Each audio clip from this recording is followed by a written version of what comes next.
What if I told you there's a player in the NBA right now who might just be the perfect basketball player? A player so dominant, so unique, that even legends like Michael Jordan and LeBron James are starting to have company at the top of the greatest peaks conversation. Think about it. Michael Jordan from 1988 to 1991, LeBron from 2010 to 2013, Shaq in 2000. These aren't just great seasons, these are untouchable peaks, eras when these players were the unquestionable best in the world. But what if someone came along and started breaking the rules?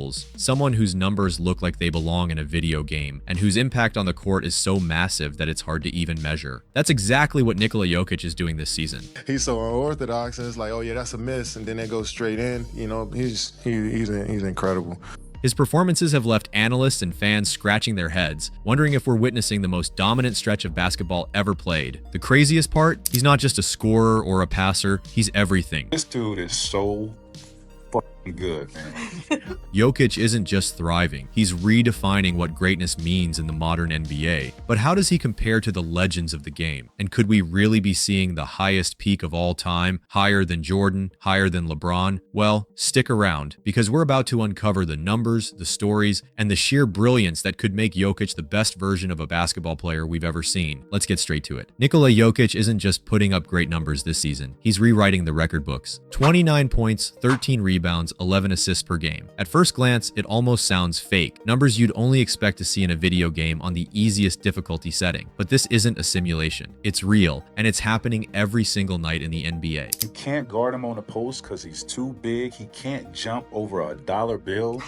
He rebounds. He is amazing. I would love to play with him. He's a problem. That makes him the second most efficient three-point shooter in the entire league among high-volume shooters. Just let that sink in. A 6'11" big man, built like a tank, hitting threes with the precision of a guard. And it doesn't stop there. Advanced metrics paint an even crazier picture. Jokic's box plus minus, a stat that measures how much better his team is when he's on the court, is on track to be the highest in NBA history. His season score, which combines stats like points, rebounds, assists, efficiency, and team impact, stands at an unbelievable 133.25, miles ahead of any other player this season. To put that into perspective, Giannis Antetokounmpo, who's widely considered Jokic's biggest rival for MVP, has a score of 113.7. That's the second highest in the league. The gap between Jokic and Giannis is larger than the gap between Giannis and the player ranked 5th. Jokic isn't just leading the pack, he's in a league of his own. But maybe the most jaw-dropping stat of all is this. When Jokic is on the floor, the Denver Nuggets outscore their opponents by 31 points per 100 possessions. That's the difference between being one of the best offenses in NBA history. He doesn't just score, he creates, finding teammates with pinpoint passes, orchestrating the offense, and bending defenses to his will. Every possession seems to flow through him, and his teammates are just better when he's on the court. But here's the thing, what makes Jokic so special isn't just how he plays, it's how much his team depends on him. The second he steps off the court, everything falls apart, and that's not an exaggeration. In a recent game against the Warriors, the Nuggets were winning when Jokic checked out. 5 minutes later, they were down by 5. He came back in, and Denver immediately regained control. By the time the game ended, Jokic had been a plus 42 in his minutes on the floor. Denver won by just 4 points. Numbers like these don't just make Jokic great, they make him essential. But how does this level of dominance stack up to the legends of the game? Could he actually be having one of the best seasons in basketball history? The question is, where does Nikola Jokic's current dominance place him in the pantheon of all-time legends? To answer that, we need to dive into history and compare him to the untouchable peaks of basketball's most iconic players. When you think about legendary stretches in NBA history, a few names come to mind instantly. Michael Jordan from 1988 to 1991, when he was dismantling defenses nightly and redefining what it meant to dominate both ends of the floor, or LeBron James between 2010 and 2013, when he was practically unstoppable, bringing a terrifying combination of skill, strength, and basketball IQ. Then there's Shaquille O'Neal in 2000, a force so dominant in the paint that teams had no choice but to foul him every time he touched the ball. But here's where things get interesting. Jokic doesn't just hold his own against these titans of the game. Statistically, he exceeds them. Take Michael Jordan's peak from 1988, widely considered one of the greatest individual seasons ever. Jordan posted a box plus minus BPM of 12. Jokic, he's been averaging a BPM above 12 for 5 consecutive seasons. No one in history, not Jordan, not LeBron, not Shaq, has managed to sustain this level of statistical dominance for this long. What about Shaq in 2000? Sure, Shaq dominated the paint in ways that made defenders feel helpless, but Jokic's offensive versatility adds an entirely new dimension. He can punish you in the post like Shaq, but he can also stretch the floor with a deadly three-point shot or orchestrate the entire offense with his pinpoint passing. Even LeBron James, often regarded as the most complete player in NBA history, didn't have this level of team dependency. LeBron elevated his teams, no doubt, but Jokic's 113 touches per game, more than any other player in modern NBA history, show that he is the Denver Nuggets. Every offensive possession flows through him, and every moment he's on the court, he's bending defenses to his will. Then there's the matter of impact on winning. Jokic is so central to Denver's success that the team goes from being one of the best offenses in league history when he's on the floor to one of the worst the second he sits. Advanced metrics like win shares and season score consistently rank his current campaign among the most impactful ever, putting him in a category that only Jordan and LeBron have ever occupied. But let's not forget one of Jokic's most underappreciated feats, his consistency. While legends like Steph Curry and Giannis Antetokounmpo have had their moments of brilliance, voter fatigue and slight dips in production have often taken them out of the best in the league conversation. Jokic, on the other hand,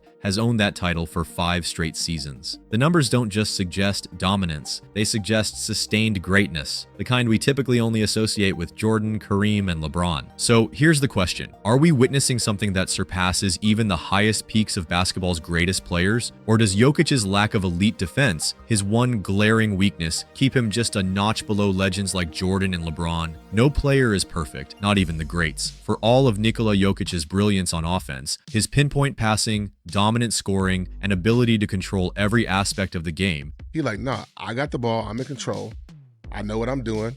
The numbers paint a much more complex picture. Advanced metrics like defensive EPM, estimated plus-minus, actually rank Jokic in the 92nd percentile this season, putting him ahead of players like Jason Tatum and Drew Holiday, names you wouldn't normally associate with defensive struggles. In fact, his current defensive EPM of plus 1.4 is better than LeBron's during his 2013 peak, a year when many considered him an MVP caliber defender. Still, we all know that stats don't always tell the whole story. Watching Jokic play defense, it's clear he's no Giannis or Hakeem. He's not going to swat shots into the stands or intimidate players at the rim, but what he does do is use his size, positioning, and high basketball IQ to make plays that often go unnoticed. He's the type of defender who's better at reading passing lanes than blocking shots. Even so, it's hard to ignore that Jokic's defensive ceiling limits him in a way that other all-time greats didn't have to contend with. Hakeem Olajuwon had his 2 Defensive Player of the Year awards. Tim Duncan anchored one of the best defensive systems in NBA history, and Jordan, he could suffocate his opponents on defense as easily as he scored 40 on offense. So, where does this leave Jokic? If we're judging purely by offense, his name is already up there with the best to ever play the game, but basketball is played on both ends of the court. For all of Jokic's brilliance, his defensive limitations might be the one thing preventing him from unquestionably claiming the highest peak in NBA history. But here's the twist. Does he really need to be an elite defender? In today's NBA, offense has never been more important, and Jokic's ability to anchor a team's entire system might outweigh the need for defensive dominance. After all, the game is changing, and Jokic's style of play is forcing us to rethink how we evaluate greatness. Greatness is one thing. Sustained greatness? That's an entirely different conversation. It's what separates the all-time legends from the ones who simply had their moment in the spotlight. And Nikola Jokic, he's officially entered that rarefied air. I know how great he is. I know how great Joker is. There's certain guys in this league that play the game a certain way that I like to play the game as well. And he's one of them, where you are always off balance when you guard a player like that because his ability to score, rebound, shoot. He sees plays before they happen. There's not many guys in our league like that. For the past 5 seasons, Jokic hasn't just been good, he's been the best. He's magnificent. Magnificent. I'll just leave it at that. Since 2021, he's been the most impactful player on the court, leading in advanced stats like box plus minus, win shares, and PER. Year after year, most players have 1 or 2 seasons at this level.